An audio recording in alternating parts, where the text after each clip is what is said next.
것이 대규모 점포 개설을 허가지에서 등록제로 바꿔버렸습니다. 그래서 지금 대형마트의 도심권 진출로 골목 상권 전통시장 초토화되고 있습니다. 쉽게 말해서 오프라인은 벌써 초토화된 상태입니다. 이런 상태에서 지금 이제 배달앱이라든가 플랫폼 서비스 같은 건 온라인 업계거든요. 온라인 업계까지도 지금 이제 초토화될 상태에 놓여 있습니다. 상생법이라는 것이 2006년도에 또 만들어졌습니다. 이렇게 만들어져가지고 무분별한 골목 상권 침투를 막아보자고 했지만 역부족입니다. 중소상공인들은 여전히 정부의 대책이나 정책에서 소외받고 또 계속 힘들어하고 있습니다. 그런 상황에서 최근에 이제 전제 상거래 시장, 쉽게 말하면 플랫폼 서비스 시장에 이런 어떤 발전이 되면서 제4차 산업혁명이 되다 보니 플랫폼 서비스 사업이 동반상정할 수밖에 없습니다. 매년 20%에 달하는 성장률, 그리고 그 중에 또 배달앱 서비스 시장이 공정위 자료를 보니까 지난 5년간 2,800%의 폭발적인 성장세를 보였습니다. 어마어마하네요. 어마어마하죠. 배달 서비스, 이 모바일이 만나서 편리함이 증폭되죠. 그러다 보니까 2013년에 87만 명의 어떤 배달앱 사용자가 2018년에 2,500만 명이 됩니다. 급증하면서 이런 1인 가구, 요새는 또 2인 가구, 3인 가구도 다 온라인으로 하니까. 그래서 배달앱 매출이 심각합니다. 굉장히 몇 개 중 플랫폼 시장이 대한민국 소상공인들의 상정권을 철저하게 초토화시키고 위협을 하고 있다면 이건 정부가 공공 서비스를 지정 차원을 넘어서 정부가 직접 나서서 플랫폼 서비스를 개발하고 운영을 해야 될 것이다.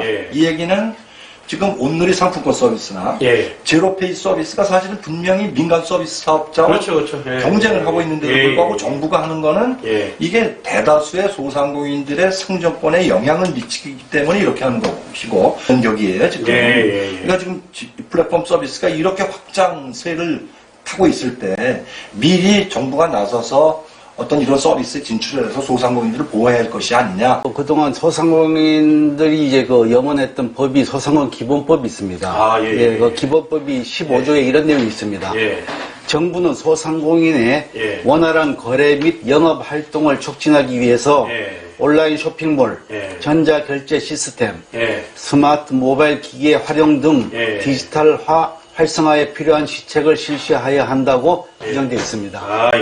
이 법은 1년 유예기간이 경과한 내년 2월 5일부터 효력을 발생하도록 규정되어 있는데 내년 2월 5일이 2021년? 2021년 2월 5일입니다. 그러면 지금 하루가 다르게 플랫폼 서비스가 확산되고 대규모 중개 판매업자들이 설치고 있는 마당에 이런 추세를 감안했을 때 우리가 시간을 늦춰서는 안 됩니다. 상으로는 내년까지 기다려야 되니까 시간이 언제 해줄지 모르겠고 서울시는 항상 어떤 제로페이라든가 모든 것이 어떤 정책이 앞서 나갑니다.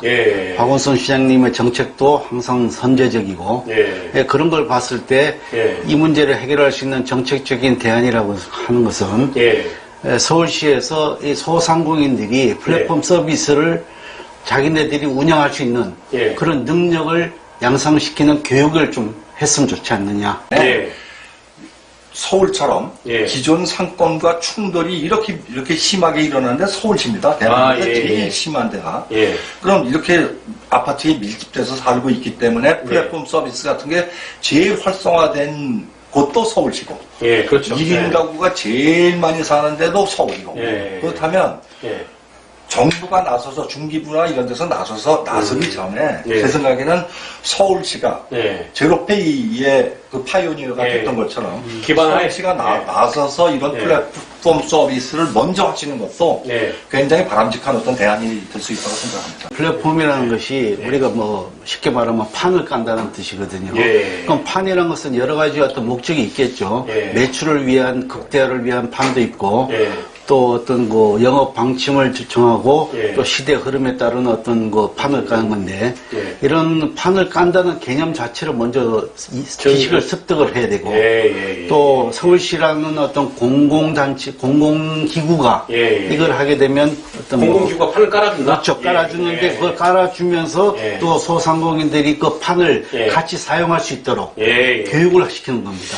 좀 좋은 의견 같고요. 예. 네이버나 다음에서 하고 있는 그런 방식과는 좀 다르게. 거기는 영리죠. 예, 영리적인 예. 목적을 따라서. 예. 예. 예. 그래서 비영리 서울시가 예. 어떤 판을 적극적으로 유도하면서 소상공인들이 예. 동참시킬 수 있는 예. 어떤 제도를 좀 만들었으면 좋겠습니다. 예, 좋습니다. 예. 우리 소장님 생각은 보면 그거에 같이 하신다고 하면 네. 동참해서 지금 생각하신 거를 구상했던 거를 네. 실현을 하시면 상당히 좋은 그 판이 나올 것 같습니다. 예. 서울시가 만약에 그런 공공 플랫폼 서비스를 운영을 하게 된다면 예. 그런 데서야말로 이게 이제 뭐 영어로 말하면 not for profit이거든요. 그렇죠. 이윤을 추구하지 않는 공공기관이기 때문에 예. 여기서는 자유롭게 소상공인들이 그 사고할 수 있게. 플랫폼을 이용해서 사업을 할 수 있는 것이고 예. 만약에 네이버나 어쩔 수 없이 카카오나 이런 데를 통해서 사업을 하게 된다면 그 사람들이 어떤 이윤 착취를 위한 갈고리에 걸리지 않고 예. 영업을 할 수 있는 예. 그런 어떤 것도 그 예. 교육 내용에 포함이 될 것 같습니다. 거기에 이제 있어요. 카카오 농구라는 것도 있고 네. 그 네이버 그래서 긴급한 조치를 해야 될 상황이니까 제가 보기에는 정부로서 이제 시정이잖아요.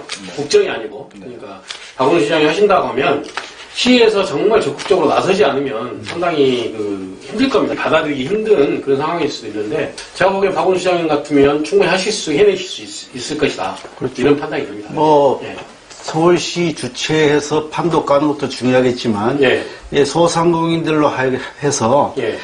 그 디지털 기술이 뭔가 예. 그다음에 이런 어떤 비즈니스의 모델이 뭔가 예. 그다음에 플랫폼을 구축한다는 내용이 뭔가 예. 이런 어떤 기본적인 소양 교육도 같이 해줬으면 좋겠다. 아, 예, 좋은 의견 같습니다. 자가 어떤 절차가 되느냐 이런 이제 네, 그렇죠. 네. 저희들이나 공청회 이후에 그런 질문을 제가 많이 들었어요. 네. 공공 서비스라는 건 뭐냐면 예를 들어서 네. 지금 우리 버스 요금, 통신 요금, 기차 요금 뭐 이런 것들입니다. 네. 이런 것들은 기획조정부가 소관하고 있는 공공 요금 산정 기준이라는 거를 따라야 돼요. 요금 산정 기준지 예. 이 가항에 보면 예. 공공요금은 공공서비스를 제공하는데 소요된 예. 취득원가 기준에 의한 총괄 원가를 보상하는 수준에서 결정되어야 한다. 이렇게 돼 있어요. 그러면 총괄 원가주의라는 게 이게 뭐냐? 맥시마이제이션, 이윤 극대화의 논리에 의해서 운영되는 게 기업, 영리기업, 일반 사기업인데 예. 공공요금으로 들어오게 되면은 예. 총괄 원가를 보상하는 수준의 만큼만 이익을 보도록 되어 있어요. 요거 이제 경장용어로 페어 리턴이라고 합니다. 페어 리턴이라는 건 예. 적정한 수준, 예. 적정한 수준의 수익만 봐야지 그 이상의 예. 수익을 보면 안 됩니다. 그 배달의 민족이라는 게 들어와서 예. 소상공인들이 수수료 부담, 소비자의 수수료 부담, 이 예. 사람들은 지가 이익을 보기 위해서 예. 마냥 뭐 예, 요금 그렇죠, 항목은 그렇죠. 뭐 신설한다든지 막 수수료 체계를 틀어갖고 자기 이윤 극대화의 논리에 의해서 작용할 수가 있는 것인데 공공 서비스로 하게 되면 그런 걸 할 수가 없는 거죠. 예, 그렇죠. 정부가 하겠지. 예. 그런 개념이 빨리 좀 도입이 되어야 된다. 예. 하는 그런 말씀이고 이렇게 지정이 되려고 그 디지털 소상공인 특별법 예. 이게 제정이 되면서 이걸 아예 예. 법문 안에 아, 공공 예. 서비스가 되도록 만들어 놓으면 아무 문제가 없어요. 그러니까 이제 15조에 있는 그 소상공인 기본 특별법에 그 밑에 관련돼서 이제 뭔가 그 디지털 소상공인에 대한 보고라든가 네. 그런 것들을 보완해야 시범적으로 된다. 먼저 해보고 보완해야 된다. 네, 그렇죠. 이런 뜻인가요? 그렇습니다. 네, 그럼 회장님 저기 중장기적으로 우리 저 국회가 20대는 무지 놀았잖아요. 예. 21대 되지 않습니까? 이 노는 국회에 정말 이거는 꼭 해야 된다. 650만 예. 많은 소상공인 20대 국회가 놀았으면 21대 국회는 좀 공부하는 국회가 됐으면 공부요? 좋겠습니다. 네. 예. 왜 그런가 하면 공부란 것은 이게 시대가 바뀌니까 네. 계속 공부할 거리들이 자꾸 나옵니다. 그렇죠, 그렇죠. 예. 근데 이게 플랫폼 서비스 같은 것도 이 몰라서는 안 되는 공부입니다. 이거. 아, 예, 예. 알아야 됩니다. 이거 온라인이거든요. 예. 그러면 옛날에 아날로그 세대들은 뭔 소리인지 몰라요. 아, 그렇죠. 그러면 나이 먹은 어떤 국회의원들은 이 디지털 경제가 뭔지, 이 경제 생태계가 어떻게 변하는지를 공부해야 됩니다. 그렇죠, 그렇죠. 예. 모르고서 덤빌 수는 없습니다. 예. 대형 플랫폼 사업자들이 예. 예. 이런 어떤 사업을 하는 것에 대해서 공부를 먼저 하고 예. 이제 문제는 이 대형 디지털 플랫폼 사업자들이 하는 이 디지털 생태계가 결론은 소상공인들을 소모품으로 사용한다는 개념을 알아야 됩니다. 아, 정답이시네요. 소모품. 소모품입니다. 이 소상공인들은 소모품으로 지금 전락했어요. 그래서 이것이 지금 우리가 이 사람들의 어떤 권익을 대변하기 위해서는 오프라인도 중요하지만 이제 온라인도 관리해야 될 때가 됐다. 그러기 위해서는 먼저 법 개정이 시급합니다. 전혀 법이 없다고 지금 들었거든요. 법 없습니다. 전혀 없어가지고. 있는 법도 유명무실하고. 그렇죠. 그래서 노웅래 의원이 이번에 이제 법 개정을 추진한 내용이 아주 시적절한 내용이라고 하겠습니다. 전자상거래법이라서 뭐 복잡한 이름, 뭐 전자상거래 소비자보호법을 심플하게 전자상거래법이라고 고쳤습니다. 좋네요. 그러면 앞으로 우리 박원순 시장님이 한번 같이 출연해서 나오시면 좋을 것 같습니다. 보니까 우리가 이제 서울시로 찾아가든 그래서 이런 일들이 정말 잘 이루어질 수 있도록 그런 시간이 됐으면 좋겠습니다. 감사합니다. 오늘 출연해 주셔서. 감사합니다. 이제 유통산업발전법에서 우리가 관심을 가져야 될 내용이 있습니다. 이 유통산업발전법의 일부 조항이 금년 11월 23일이 되면 효력을 상실합니다. 그래서 만약에 그렇게 되면은 이제 이후에 대형 복합 쇼핑몰 무분별한 진입이 예상됩니다.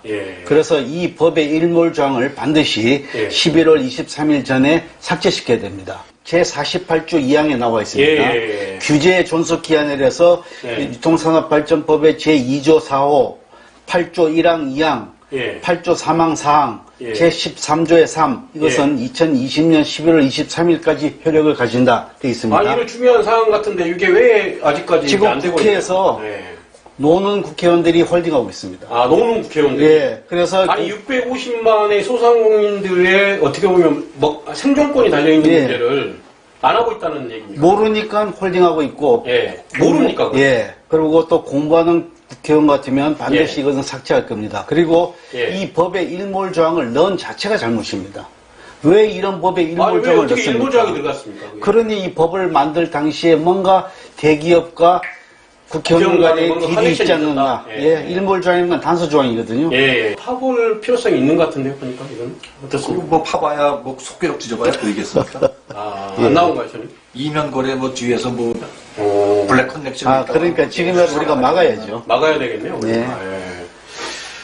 참 이런 게 아직까지 통과가 안 되고 있다라는 게 참 우리나라 국회 20대 국회 정말 해도 넘어간 것 같습니다. 이번 맞습니다. 보니까 많이 물갈이를 한다고 하는데 너무 많이 놀고 있습니다. 그래서 약자가 노동자들이었죠.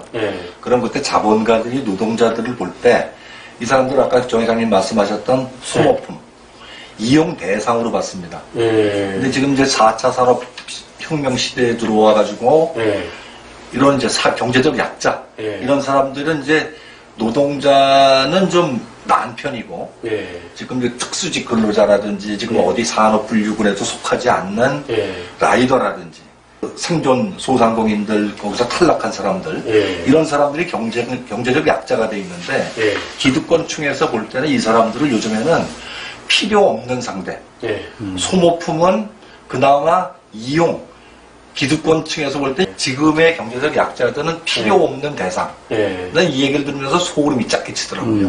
이런 세상은 막아야겠다.